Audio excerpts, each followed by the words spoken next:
Welcome to the Raging Heart On podcast. We're here to get raw and real and talk about all these fucking feelings. And today we're going to talk about these fucking feelings with Carmarion. And we've been planning to do this podcast for quite a while now. She finally got some time. So Carmarion, would you introduce yourself? Let everybody know what an important person you really are in our state and to our little LGBTQ community here. Well, first of all, thank you so much for Brian for one, working with my schedule, and two, for the invitation that you have afforded me to share in this dialogue, since we're going to be raw, and everybody know I like being raw. Okay, you understand. So for the world that may not know me, my name is Carmarion D. Anderson Harvey. I do use the she series pronouns. For my role, what pays the bills, as I like to say, and where my passion is, I work for the National Office of the Human Rights Campaign.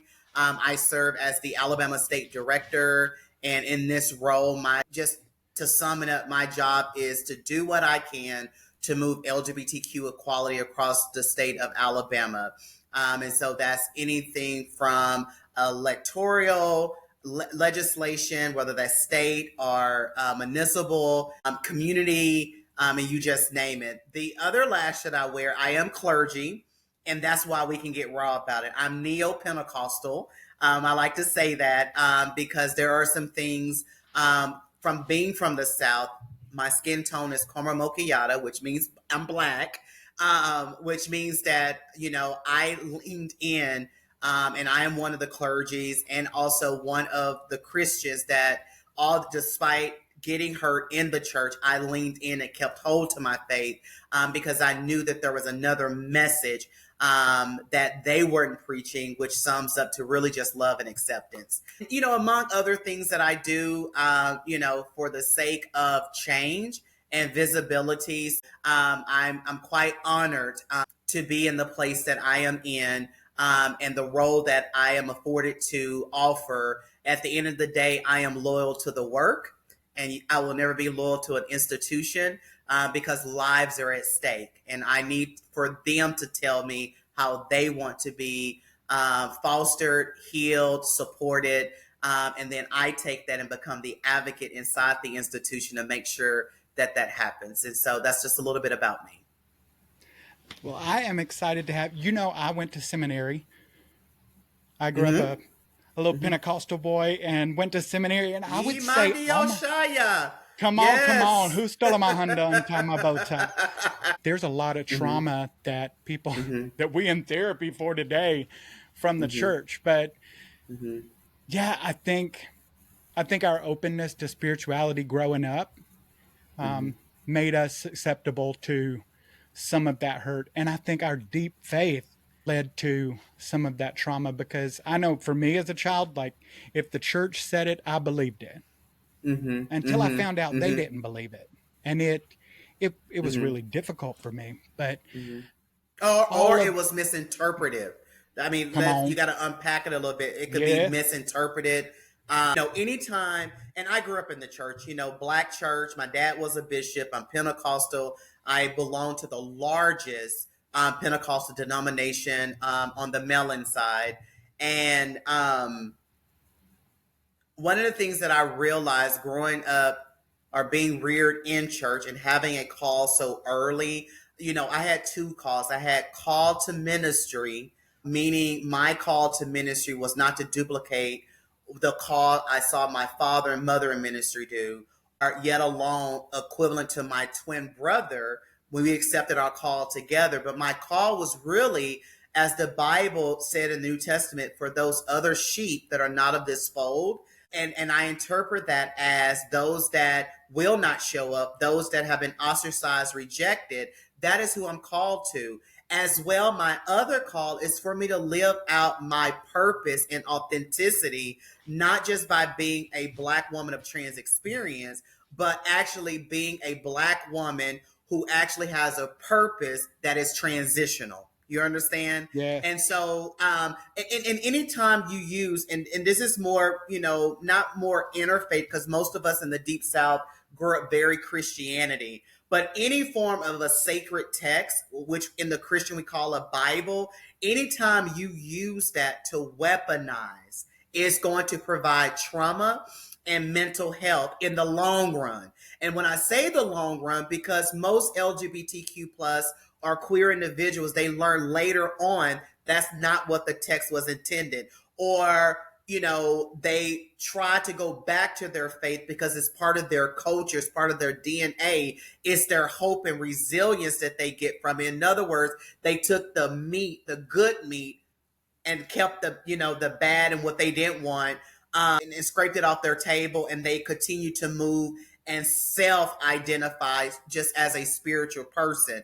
But anytime we use the sacred text or the Bible as a weapon to justify discrimination, to justify hate, ostracizing, that is not the sacred text. The sacred text talks about and give us a roadmap how we are to live as a hand and feet of wholeness into the earth, to allow somebody to find a community where they too can be whole, where they can be seen through their visibility, through their gifts, through their own calling. And we as humans, being a representation of the divine, we are not judges. Okay. And so, that's what came to me when we were just having the quick dialogue. But, there are so many people, so many LGBTQ plus folks that are still yet spiritual, but it's very difficult to hold on to that faith, show up into a brick and mortar, show up into community, because, as clergy, and I'll call them out, come closer. Let me call you out, clergy, if you're listening. Okay, come closer. We got to start interpreting the scripture as such as a time as this, but stop adding to justify hate. Okay. Yes. Some would say that's evangelical Christian. Some would say, that's the red Christian. I mean, I can go down the list. The essence of us coming together is to forsake to assemble ourselves among believers. That is our commonality. And anytime you do anything to break that unity, then shame on those who say that they're a mouthpiece of the divine, creating an environment when in essence we are creating environments for folks, not like-minded folks, but believers to come together. And what is a believer? I believe that God created me and created me well, and the Bible say it was good, and I'm accepted through Jesus Christ from a Christianity standpoint. And I don't need anyone to tell me otherwise, because that is the revelation that I receive, because I have a relationship with the divine, not man. Do you understand? And so I'm just hoping, in the future that we have more allies and co-conspirators in these denominations, in these faith practices, that will just lead with love. And it's also my hope that those that are LGBTQ plus who have been hurt by the church or want to continue to hold on to their faith, that they find an environment that actually see them for their glorious humanity that was intended since day one. As the old church say, before the sperm met the egg, you were already intended out of the mouths of babelings, sucklings. Yeah. Come on now. Yeah. So anyway, so and spirituality I feel like we need is to take my up passion. an offering. Well, you got some preach in you. Yeah. I mean, because it's because if you think about it, it's I know this is an organic conversation. We're having couch conversation. That's why I'm on my couch. I'm comfortable.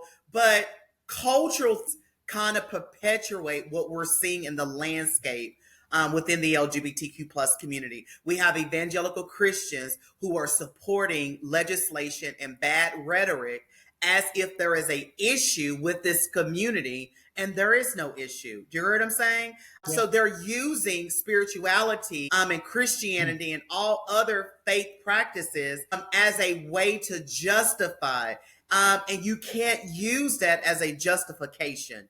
Well, I'm gonna go a little further than that. Like I have seen people in our community who remain in the church or still involved in religion, but they are still holding on to their own self-hate. And they go fuck 3 or 4 this weekend, but then turn around feel convicted, and then Mm-hmm. they're the same ones that get online and they're like, I'm just not part of the community. I just don't fit in with the gays. You don't fit in with the gays because you got so much shame in you, and you believe the Lord still hates you, but you go to church and then you come out and then you spread that hate. Right now we're seeing something I personally have not seen in the community, and that is the division inside our own community Mm-hmm. as the outside world comes at us. And they're Mm-hmm. coming for us. Like, they're coming Mm-hmm. for our rights. They're coming for us in so many ways. But for the first time, I've seen the propaganda work on our own community and create a Yeah. division Yeah. that has never been there before. I have seen lesbians talk about they don't like gay boys, and I have seen, the gay boys, they don't like the trans women. Mm-hmm. And part of this I think is because there's this new movement that some of us are super uncomfortable with. Like, some of this younger, I don't even know what it is. None of us do. But it's always been a part of the gay community. We've always had the bi girls that never actually were bi. They Mm-hmm. wanted to be a part of the community. We've always had, you know, the kids that didn't fit in that wanted to be in our community. And, I've said a million times, you are welcome to sit at our table. Mm-hmm. Like, that's who we are. We welcome Mm-hmm. everybody, or we Mm-hmm. have in the past. Mm-hmm. Some of you cannot be the head of the table. Mm-hmm. Like, you are welcome here, but Mm-hmm. the struggle is not the same. And, that's just, No, I mean, you that's a said a whole rift lot. right now. Yeah, well, you said a whole lot that needs to be unpacked. So let me start from the Unpack beginning. it.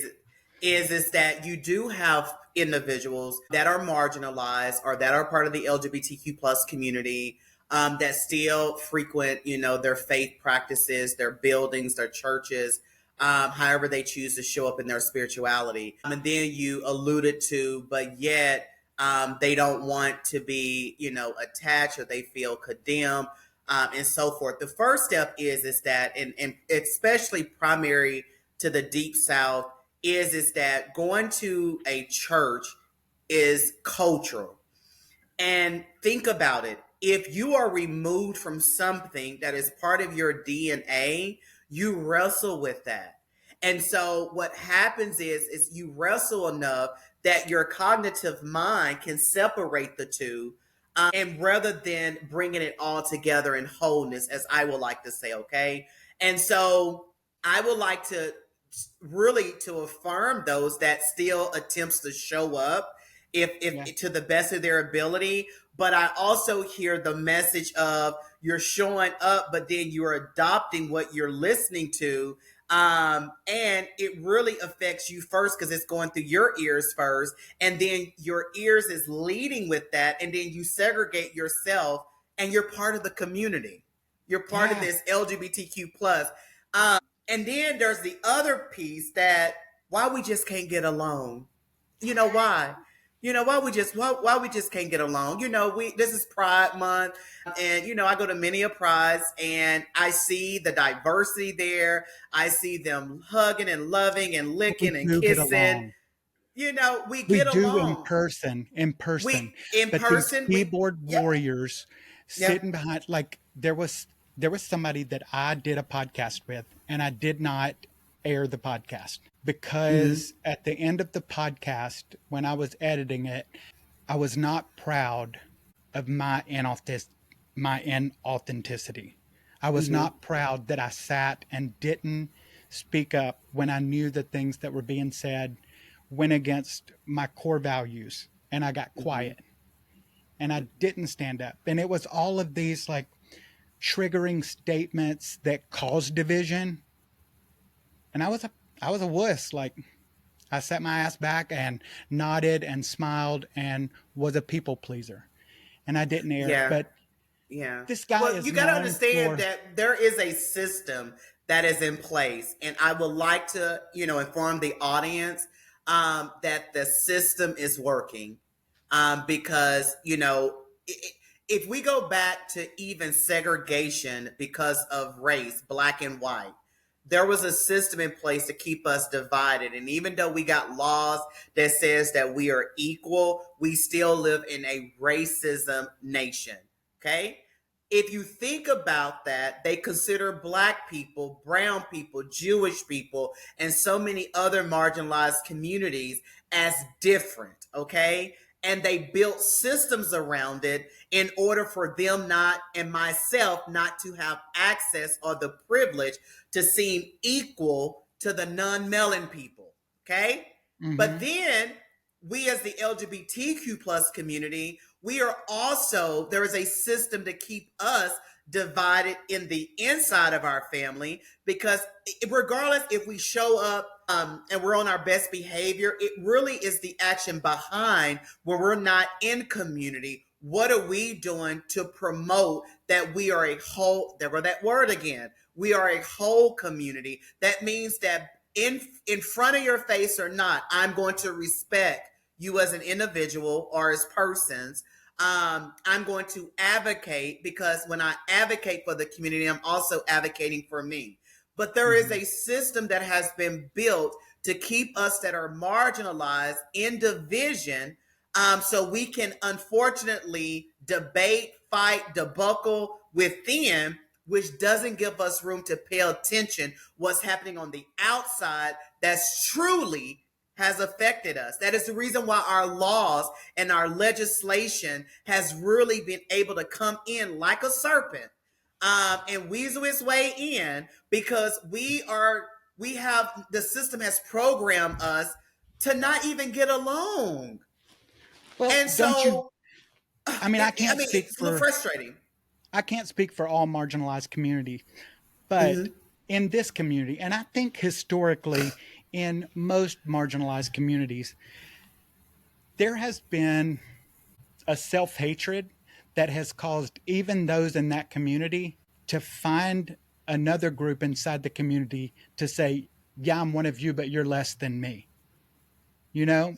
I think that's natural, though. I think that's with any Yes, I community. think that's the human. Yeah. I mean, think about, and I use a lot of spiritual antics because again, that's truly what my call is. Think about if you grew up in a Christian denomination, how other Christian denominations talked about other Christian denominations. Yeah, yeah, yeah. Having the same King James Bible, Them old having the Baptists, same once saved, right, always saved. having the same lectionary, pretty much having the same order of service per se. But there is a division as it relates to denomination. Well, let's make that applicable to the conversation we're having as it relates to the LGBTQ plus community. We are a different facet that makes up one community. And we still, within our community, still have a lot to learn among our other siblings. Do you know that I have to still educate my lesbian, gay, bisexual, and queer folks about the transgender community? I still have to wear that lash and still have to do that. And I'm not saying there's anything wrong. Is that if you have not been exposed, or if you haven't been willing to open up your horizon to be able to learn more of your siblings. Listen to me. We are your siblings. At the end of the day, I'm going to have your back when nobody else is going to have your back. Why? Because I can empathize what you're going through. Do you understand? Yeah. The hardest thing for me when I start living out my truth, I don't use the word that I transition or anything. When I recognize what my purpose was and I start living out the truth, this is what you get in front of you daily, right? But when I realized that I got hurt by my own Black community because I was shown, it was either I'm Black and I do what they do, but I can't be Black and I cannot be transgender at the same time. So you got to pick either or. Well, no, I picked both because they're homogenized. They can come together. But they didn't understand that. So for a period of time, I was not even welcome in my Black community because I chose to live out what my purpose and truth was. I don't need your permission to do that. Matter of fact, if you live out yours and I'm living out mine, then this wouldn't even be a challenge or an issue. But I'm grateful that, I withstood that. There was education that was needed. So that's what I mean about our community on the inside. When we make a clarion call for us to come together, of course we're going to come together because it's affecting all of us. But more importantly, what are you doing when we're not in a collective effort? When we're not drinking, when we're, and I'm just, going down the list, when we're not drinking, when we're not on any apps looking for our next social network, when we're not at a pride event, when we're not at a LGBTQ plus event, social network, you get it? Social network, It's a web. It's a web.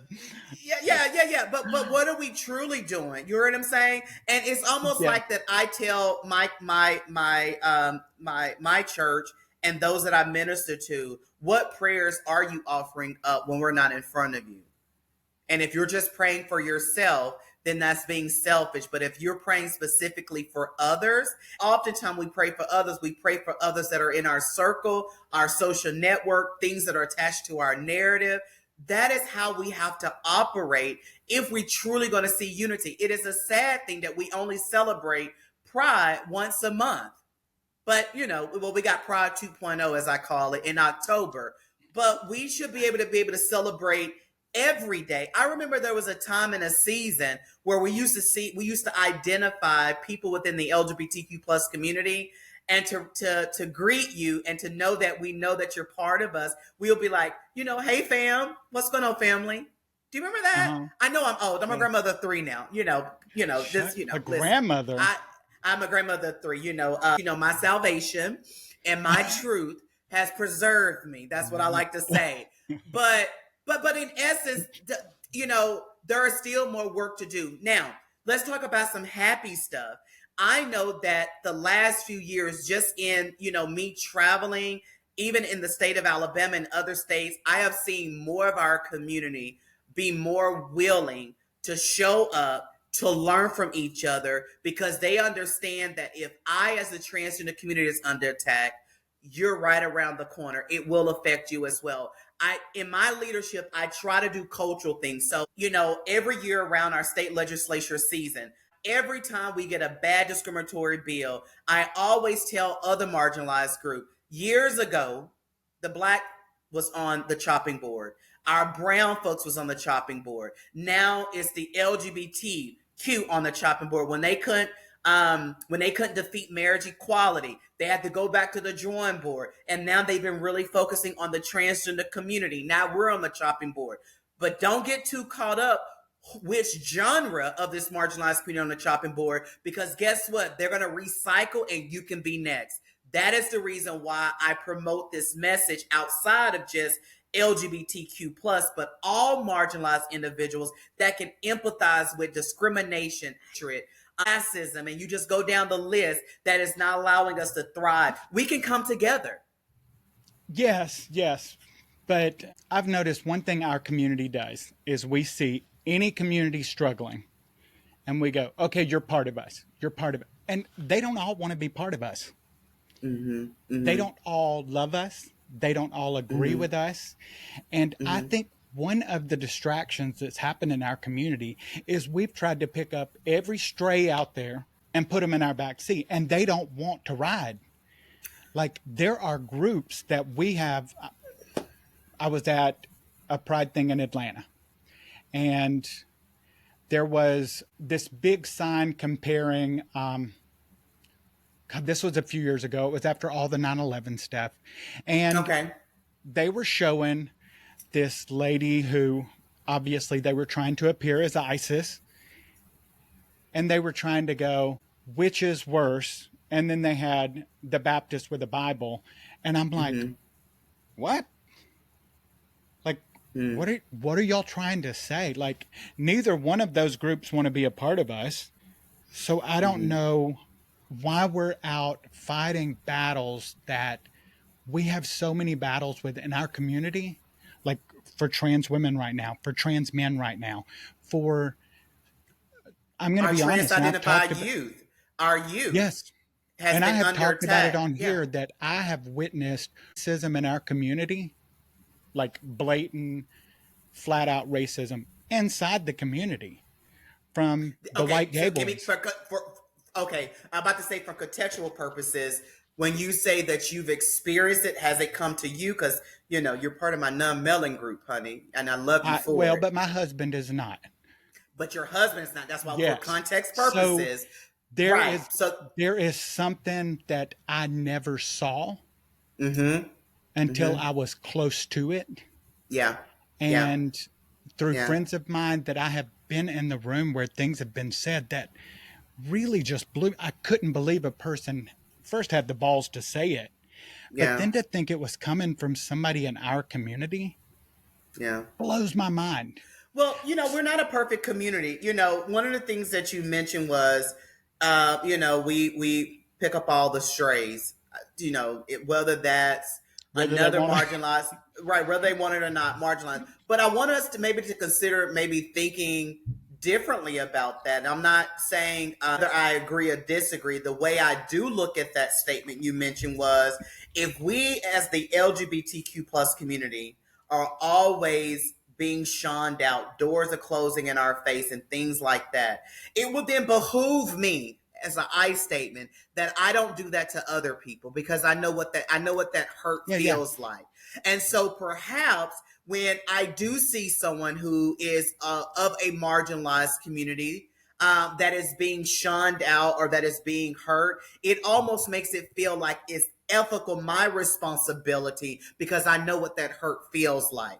Okay. Now, there's another message you said that I agree is that we can go, what they used to say about save a hoe. We can go and go save, everybody else, but we got to be mindful that we still have to do audit within our own primary marginalized community to figure out what is still needed, because those that we are bringing in that's not part of the community, those that have become our allies and co-conspirators, that means that we now have more reinforcement to actually hone in if we can come together and talk about what our differences is. Listen, I know where you're located.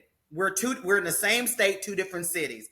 But because we're in two different cities, our makeup and our need is going to be a lot different. It even is going to be a lot different because of the color of our skin, because of our gender, because of how much money, you know what I'm saying, that we bring in. And I want to just declare, I know you bring in some good money, because I was every fixing to time say I see she's you. rich, ain't she? No, but what I'm alluding to is that Yes, yes.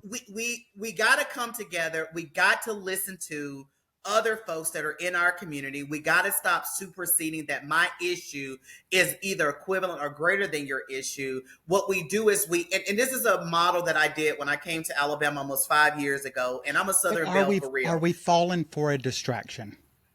Are we Well, and that's where I falling? was about, and that's exactly where I was about to go. When I got to this state, I was like, wow, there's a lot of potential work that can be done, and there's some amazing people doing some work, but I'm also seeing where there are some distractions.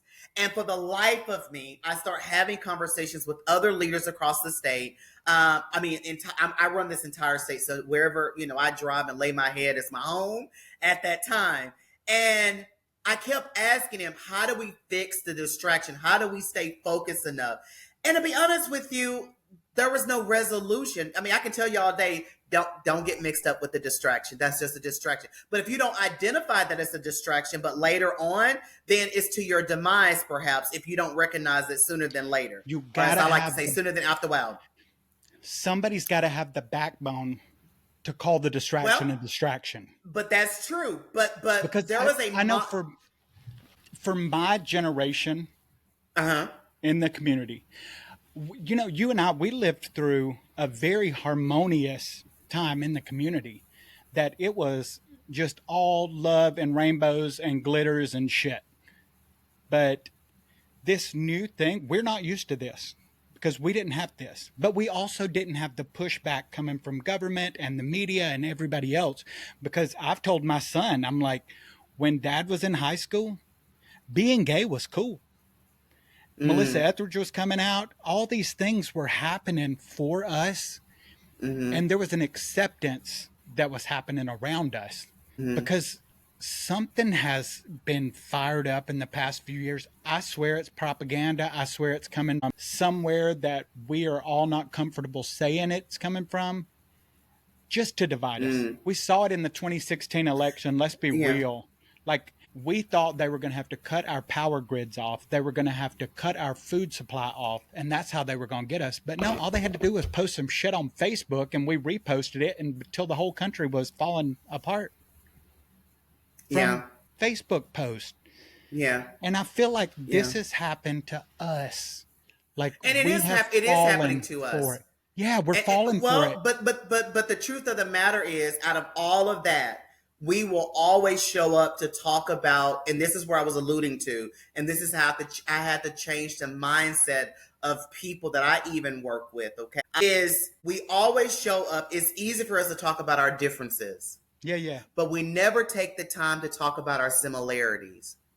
And when we can move to start talking about our similarities, we will find that we are more alike than we are different. I know that sounds very elementary, but we do not have those conversations within the LGBTQ plus community. When we do get together and have a town hall, when we do it is usually a ratio of the majority and the less majority, and they're not speaking. There is no commonality they can identify because we don't sit long enough to talk about our similarities. One of the things that I appreciate about you, Brian, is that when I first met you a few years back, instantly it was like, when you found I was a clergy, and I was like, well, honey, I'm good Pentecostal. Look at the hair, Texas hair. And then you were able to open up and say, oh my goodness, I went to seminary. I grew up Pentecostal, and we start talking about those commonalities. And we start talking, and through those commonalities, we start sharing what really was distasteful and hurtful to us. And then we talked about how we reconcile. Do you understand what I'm saying? Yes. So if we're not having that level of dialogue internal, don't expect those outside to support us in the way that we're needing. That is the reason why we have relabeled our ally. And listen, I love my allies. But we also have seen where allies, and they know no better because they want to support us, going over and beyond, call that overcompensating your allyship. So we introduced a new word, co-conspirators, which means that you know how to leverage at the moment when I'm not present, how to speak for me, even how to use my people's first language.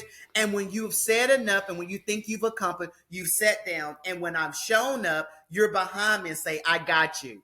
Now, I'm not saying that we are identifying two different support systems. What I am saying is that if we put in this community, in this LGBTQ plus community, if we continue to put forth more energy to our allies and co-conspirators, then therefore we're going to lose the fight because we are the ones that have the ammunition within the LGBTQ plus community, and we got to come together.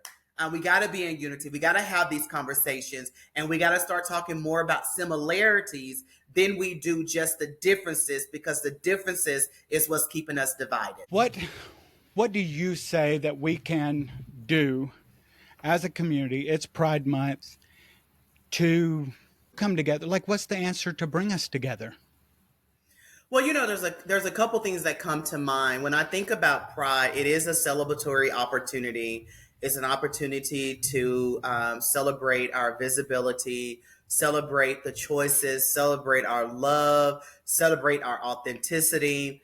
But it's also a time, because you mentioned earlier about perhaps the new generation. I want to call you old, but I'm sexy old. That's what I like to say. But we're both Gen Xers. You know what I'm saying? But we also can use this opportunity.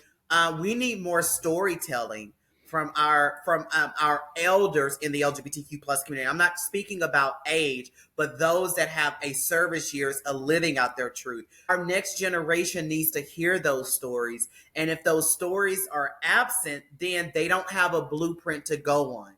Because some of the stuff that we're seeing, some of the fights and some of the things we're combating, we've seen this before. And the new generation, is not being perhaps a witness because we're not reminding them what we had to go through in order to still survive where we're at now. So that's number one, is we need more storytellings to be shared. And we need to listen to our new generation. This is a whole new era. I cannot fathom. Now, listen, 17, 18, 19, 20, and 21 was a good year for me. But I promise you, I only can tell you highlights of it because I've surpassed that age bracket. So that means the 17, 18, 19, 20, 21, and I'll go all the way up to a 30. I ain't gonna say I'm a cougar now, but I'm just saying, you may have to remind me of some things, and I need to listen because times have changed. It just really has.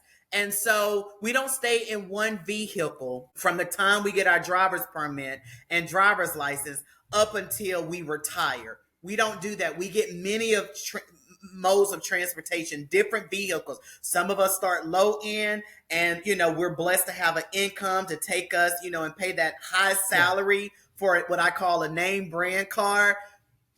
That is where we are, in our community. So we really can redefine and unpack this Pride Month and really use it as a time to celebrate us, but unify us in various ways that's going to keep us linked together, more education internal for us, because when, again, there is a clearing call and we need the army. I just had a preach moment. I'm sorry. It almost came out. But when we a clearing call and the army comes together of those that are marginalized, particularly LGBTQ plus folks, we are more equipped because we've had an opportunity to bond, to train with each other. And I know truly you'll have my back. Military, they go to boot camp. They learn skills. When you are a veteran, and you're active duty, they teach you that you train together. It builds trust. It builds where visually you know what your partner or community or social network movements are. So if I see you, Brian, moving a different way, I might need to show up and say, hey, what's going on? Or I might need to watch, but be there to love on you, to protect you, because I am noticing something, because I have been in training with you. We've had conversations, we've bonded, we've grown together. And more importantly, we trust each other.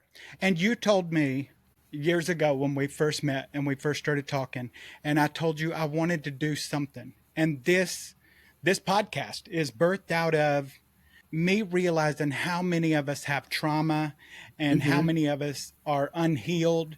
And we've just never been given the tools to have good relationships, to have healthy lives, to not be addicted to validation outside of ourselves. And this started because I started my healing journey, and it's been going on for 15, 20 years of me like trying to figure out how to love myself, how to be the best version of me I can be. And, when this podcast started, it was to get those stories out there. It was because there's so many Eckhart Tolle. I could go to sleep listening to him. I love his voice, but I needed to hear somebody say, this is how fucking bad it gets. This is how rough it is. This is how you tell yourself the truth. This is how you heal. And just like, I love being around you because you are blunt, to the point. She don't play. Well, there's a testament that I have, and it's equivalent to yours. I know what it feels like to cry alone. I know what it feels like that I have to encourage myself. I don't care what pedestal people put me in leadership. At the end of the day, I can't take none of y'all home with me. So that means that there are opportunities where I have to find where my wholeness is at and how I have to continue to encourage myself, and then to surround myself. Listen, because we're part of this wonderful truth community does not mean that you're part of my social network, essentially, respectfully. What that means is I identify those that will give me the energy that I need. And I'm not going to say that's going to be the whole community. I'm not liked by everyone, and that's not my responsibility to be liked by everyone. Let me preach that to the world, okay? It's not. Some of these children are draining me.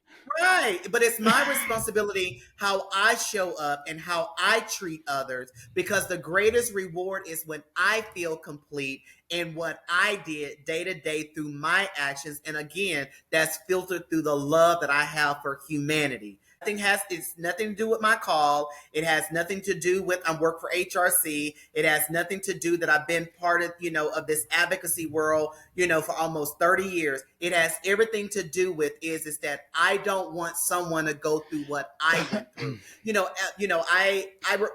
And this is just an example. I remember when my son told me that he was having his first child. We were just driving down the road and, listen to music and just abruptly, you're going to be a grandma. And I pressed on my brakes and I'm going to be honest with you. I was speechless, but what was going through my mind was, whew, at least I know, what his orientation is, perhaps at this time. Not saying that I reared my son to be inclusive because I want you to be happy like mama was happy. Okay. Mm-hmm. The reason why I bring that example up is because sometimes society, even within our own community, we have this perception that is not measurable. I want to say that we have this perception that is not measurable. Your perception often is your opinion, and it may not be someone's truth. That means that when I don't want to accept your perception or what you call truth, how can we still rock together and think of commonalities? Or you respect where I'm at, I respect where you at, because through respect we can still move forward. And this is Pride Month.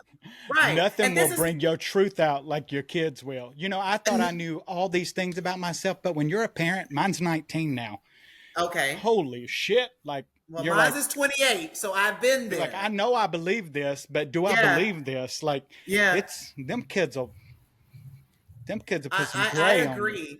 But, overall, we need to get more storytelling out from both, from all generations. We need to listen to our emerging and new generation, but we also need their patience to also hear from us as well, because some of us has really lived this thing out. And some of us carry a smile because we survived some of the attacks that we are even seeing today. The other piece is that are we truly building authentic community engagement? Yes. You did this podcast because you want to create a way for listeners to feel if you don't have a community or if there's topics that are not being shared. Can you imagine how this podcast is getting into rural areas that don't have access like us in the urban area? Yes. Those are meaningful community engagement tools, okay? And if one thing COVID taught us, technology is the biggest tool that we have in this season and moving forward. Then the other piece is that let's be good to one another. And none of this I'm saying that to correct anyone. I am saying what I think is going to take us as an LGBTQ plus community to our next dimension. If we're, again, my God, if we're going to be the army to show society who truly are outside looking in at our truth, when we come together, they will be unveiled and be able to see the truth that we're giving, and then they will tag on. Do you know how many people that we inspire that's not LGBTQ plus in order for them to live out their choices? Those are the things that we need to speak about. We need to pat ourselves on the back. There is and the last piece I'll say before I give it to you, I learned this year every year I give myself a theme for the work that I do in my advocacy. This year was reimagine what a win looks like and feel like. Even if it feels like you lost a fight, the perception is there is still something that can be good that you can identify because it didn't kill you. You're still breathing. You heard what I'm saying? Yeah. And so just those little tweaks can kind of assist us to bring some balance internally to our community, to our yoking, so folks that are outside looking in don't see that we are a discourse community, but we are a community as one. That's where true healing would happen. That's where we are able to love and support our genres of our community. Even if we're still being educated, we can still show up. There is nothing you need to do in order to minister love and acceptance, but to remember your own story when you receive love and acceptance. And I would like to say on a daily basis of people you show up to, then offer that to other people as well. Yes. I love having this conversation with you. I think we needed this for Pride because everybody's been so wrapped up in the hot dog eating contest and everything else that comes with Pride. Come on. But we needed this from Mama to tell these kids to get along and just to remind us that we are a family and we do love each Yeah, other. yeah, And I'm going to ask you right now, like yeah. you say, we need these stories. I need to have you back and I want to hear Camarion's story. Woo, I would love to We've do heard you that. preach now. We've heard, Yeah, yeah. I would love to tell you how I got to this particular place. So, yes, let's do this sooner than after a while, as I like to say. Let's go ahead and link that because I am still sometime amazed. I cry, often when I'm thinking about where I started, where I could be, where people could become visiting at a memorial site to where I am now. And there is a story. I call it my testimony, but there is a story that you're talking about a Black woman of trans experience from the deep South who grew up in the hardest, I believe, Christian denomination, which is Pentecostal, who has an identical twin brother who became a teen parent and who's now at their 14th history making since doing advocacy because I choose to live out my truth and I choose to give love no matter where, as I like to say, my pinky toe steps into the place. So I would love to share that yes. story, to the I world. think the kids need to hear it. I think we all need to hear it. Just because I've seen your work, I've seen your passion, but yeah, I would like to know where all that comes from and how you continue to have this joy Yeah. um, after everything. So Well, I I promise you, the world really, didn't give it to me, as the old church would say. The world yes, didn't give it to me, and the world can't take it away. It really is a wholeness, and I want to continue saying that message to your listeners.